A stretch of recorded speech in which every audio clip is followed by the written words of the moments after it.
Assalamu alaikum wa rahmatullah wa barakatuh. Alhamdulillah. This world has billions of people in it. And these billions of people all have different ideas of how to live in this world,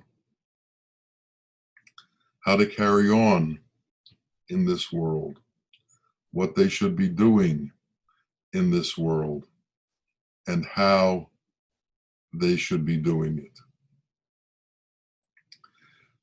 The world is full of conflict.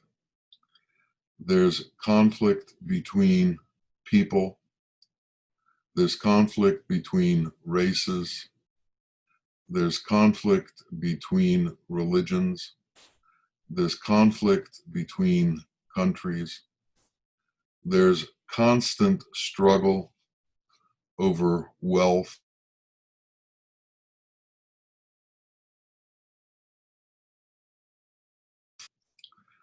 And we see all this. And so many of us get involved in these struggles. You almost can't avoid them, because if you involve yourself with the media, newspapers, or television, they are constantly reporting about all of the different conflicts and difficulties that are going on. And then, of course, with the way media has changed now, that it no longer seems to be objective, it always has opinions. So this media not only reports on all of the various things that are going on, it gives opinions and blames certain portions of society as to what is going on. Tension within society seems to have heightened.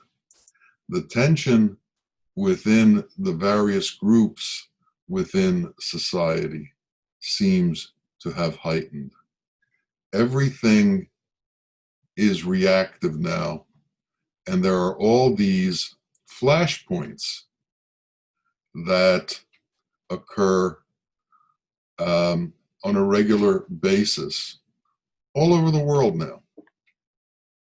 Many of these are limited to local issues, and so each country has its own riots, has its own demonstrations, has its own outpouring of hundreds of thousands of people in the streets complaining about something. If you look right now, you'll see there is tremendous disruption in Belarus.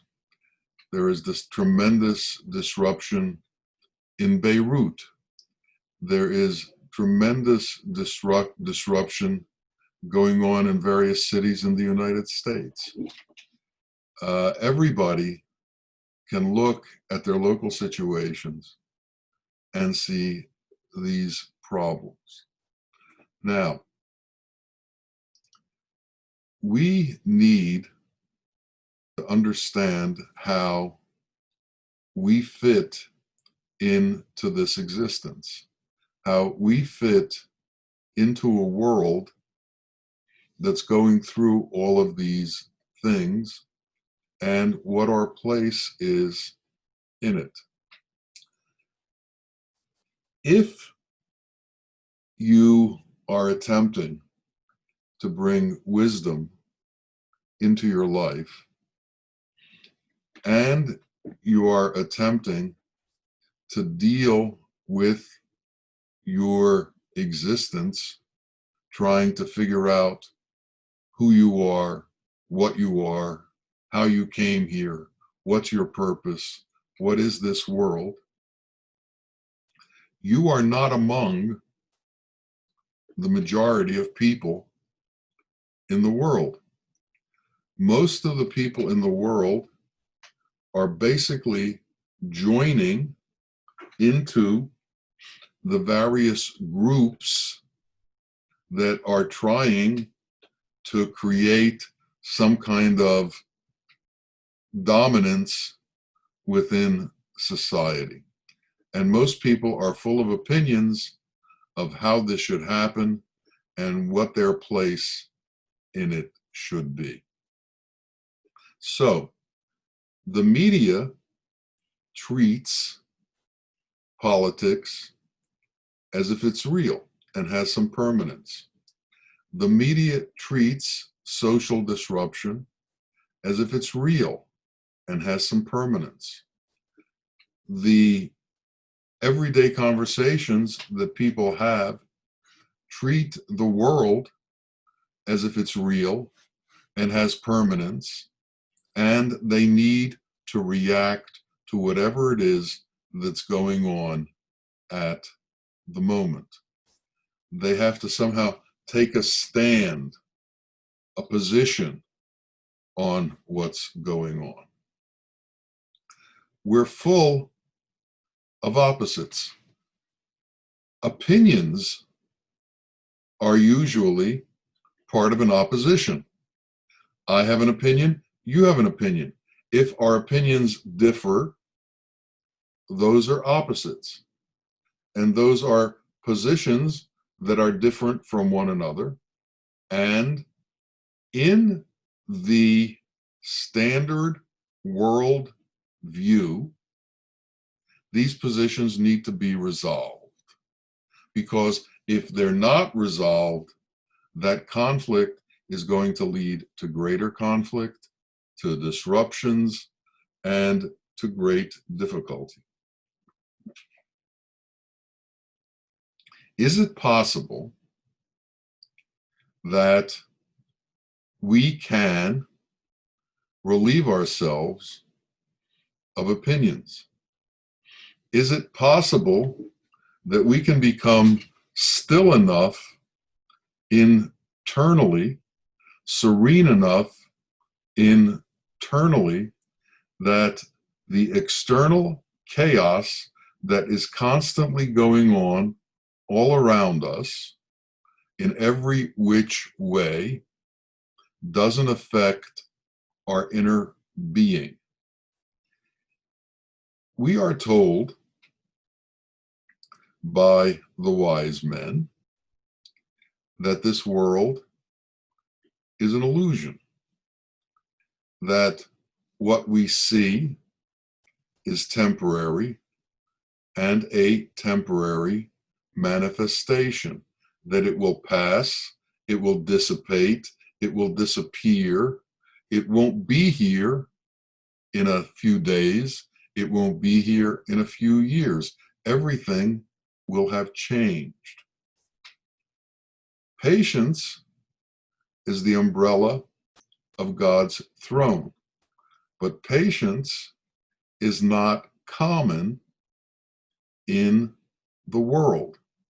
I can hear the chants, chants, chants of my youth. We want change and we want it now. We want change and we want it now. And this is the attitude in political movements. This is the attitude of the so-called agitators or the so-called activists. There is a certain arrogance that comes with being an activist. I am here for change. I am going to make things better because of my extreme involvement in things. Is it possible for someone who hasn't found truth and who hasn't found wisdom and who hasn't found peace to be able to bring truth and wisdom and peace to other people? Is it possible for people who are personally agitated and personally make a career out of agitation to bring peace to themselves, much less to other people? Where are we, and what is our position? Can we see the longer term of things and see that all of this will disappear over time? And that if we get involved in the struggle that we're involved in, and we make that an important part of our life, do we realize that we are turning away from ourselves? If our purpose is to discover who we are, anything that we do that is outside of ourselves, that interacts with this illusory world, is a distraction from our main focus and our main purpose. And it's very easy to be distracted. People get distracted for years at a time. Wise men call this sleepwalking. All of a sudden, you take on an issue or you take on an idea, it becomes very important, you give all your time to it, you spend all your effort for it. 10 years later, you're still in the same place you were now. What happened? Who are you? How have you changed? How has your internal structure altered? What has happened to the level of your consciousness? Can we go along with the consciousness that pervades the nation, or should we be able to find truth and some kind of transcendent consciousness? There are those who will tell you that unless you find a wise man to guide your life, and unless wisdom enters into your being to take you on the correct path, you will constantly be led astray into the diversions, and you will take on the characteristics of the consciousness of the people whose ideas you follow. So if you're involved with people of a lesser consciousness than you, what's going to happen is your consciousness will descend. Your reality will come into an illusory reality. To maintain a consciousness that's outside of illusion, you have to be in contact with a consciousness that is transcendent. You have to be under the guidance of a consciousness that is transcendent.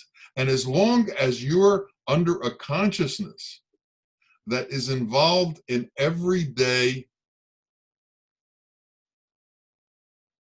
chaos, and in dealing with that chaos and sees dealing with that chaos as the most important thing in its life, you will become chaotic and you will be subject to fear and blame and desire and need and praise and fame and all of the things that go along with the opposite within the world. You'll be subject to jealousy. You'll be subject to hastiness. You'll be subject to incredible needs and desires. And all difficulty comes from needs and desires. And they're much more subtle than anyone understands. Do you have the need to be right? Do you have the need that your opinion overwhelms everybody else's opinion? Because if you do, you're subject to the vagaries of opinions. You're subject to the sorrow that comes when other people don't agree with you, because you need things to go in a certain way. Do you find that without wealth, you can't function? That wealth is very, very important to you? Well, wealth comes and it goes.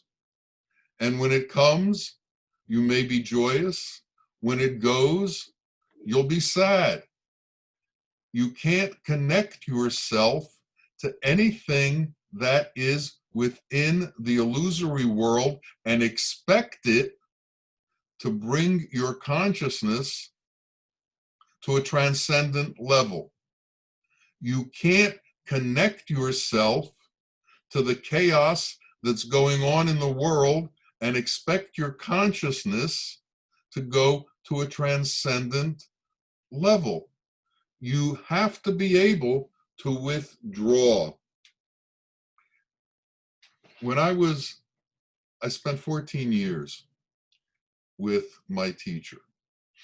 And in a very real way, we were isolated from the world. And every once in a while, a problem would pop up and a difficulty would arise within the compound where Bawa lived. And often he would say, this has happened because people brought the outside world into here. Now, each of us, has a certain purity within us. As we bring the outside world into our purity, we pollute who we are. We pollute our own being by bringing the chaos of the world into ourselves. We have to learn to separate ourselves from that. This stuff about attachment is about everything. Anything that you're attached to will pollute you, except for God's qualities. Anything, any ideas that you're attached to will pollute you. Any needs that you're attached to will pollute you.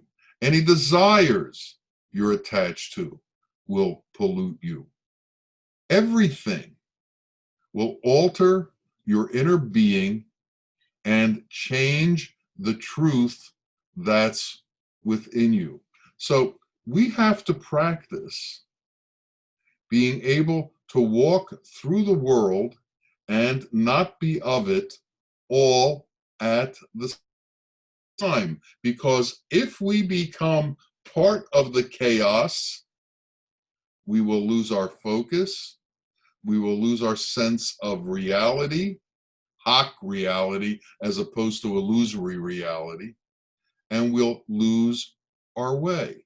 Now, if you associate with people who buy into the world, who believe in the world, and who promote the world, eventually you will come to their level. Friends can make you or break you. Correct associates can lift you or drop you as far as your consciousness is concerned. We need to be able to separate ourselves into the truth as presented by God's qualities. Now, that doesn't mean go into religion, because religion doesn't necessarily tell you the truth. It doesn't mean go into politics. Politics don't necessarily tell you the truth. There's almost nothing in this world that can tell you the truth. That's why men become monks, to hide from all of the craziness that's in the world. But that's not our path. Our path is not to separate ourselves. Our path is to live within the world and yet not be of the world at the same time.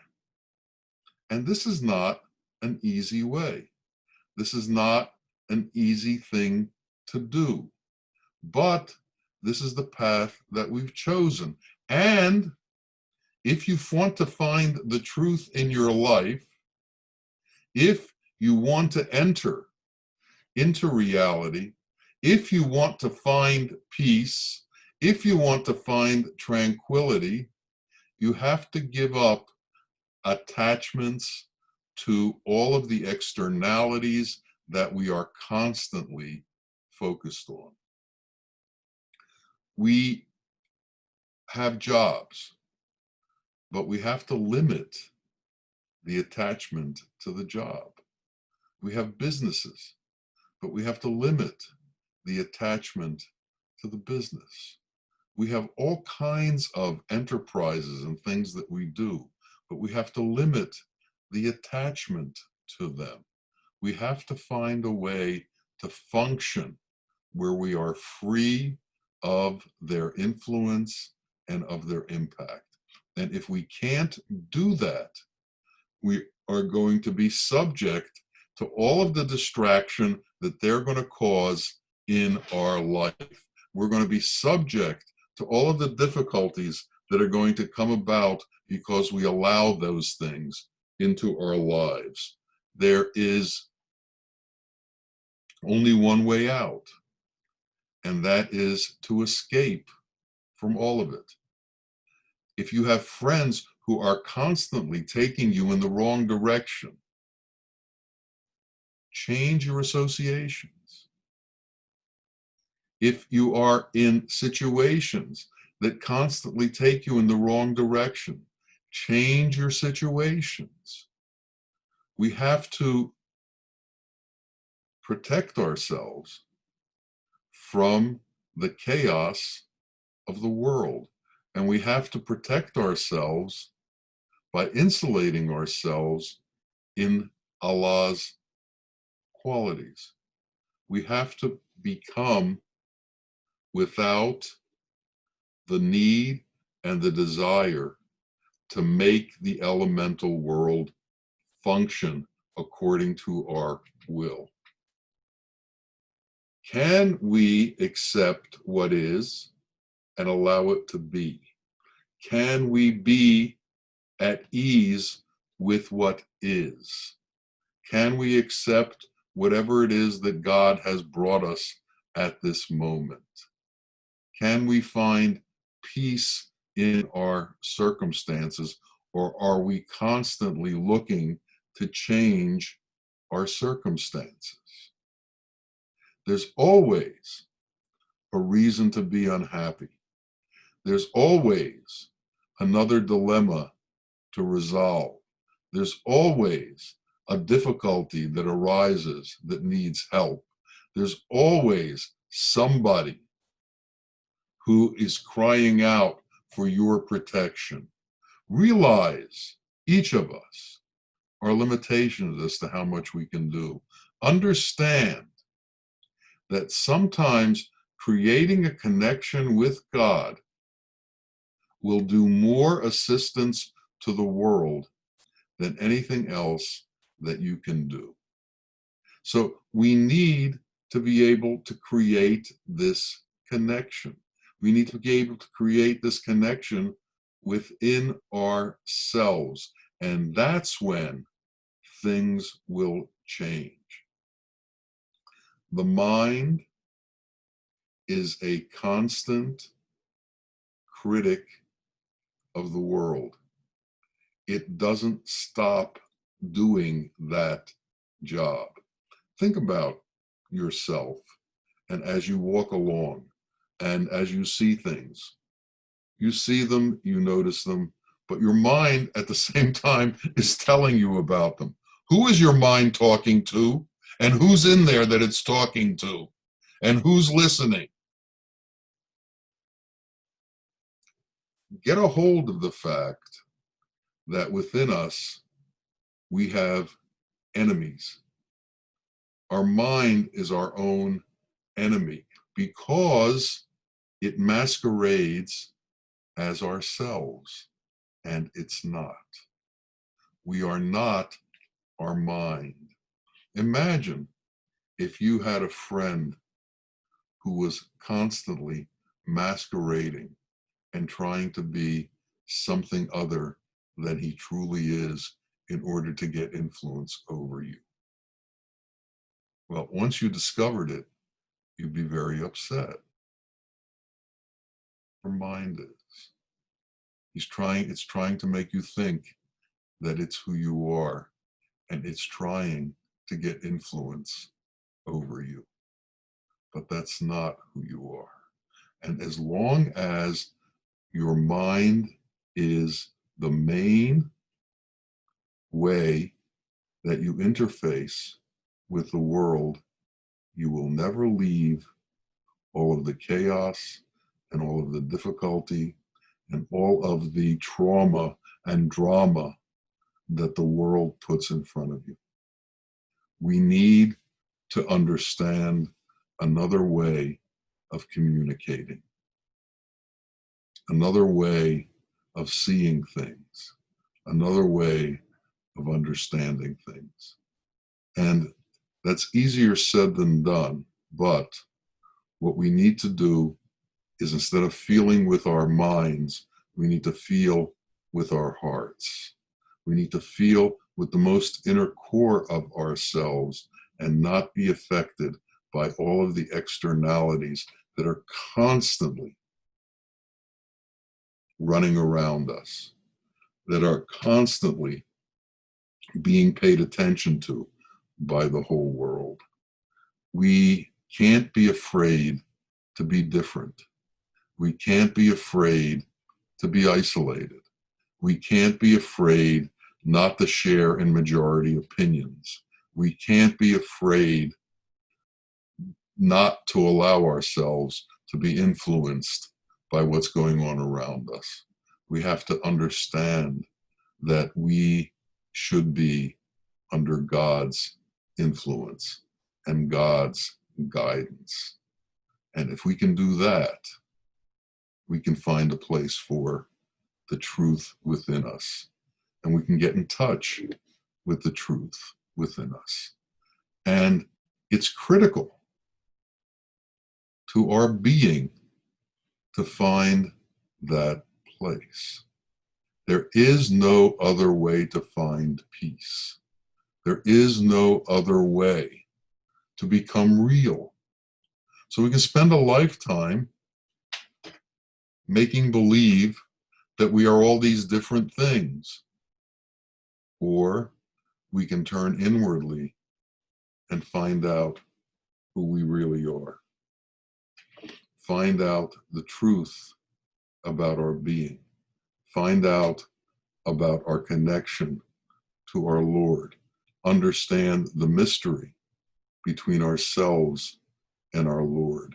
Be still enough that the resonance of all of creation resonates through us, with us, and in us, and satisfies us and brings us into truth.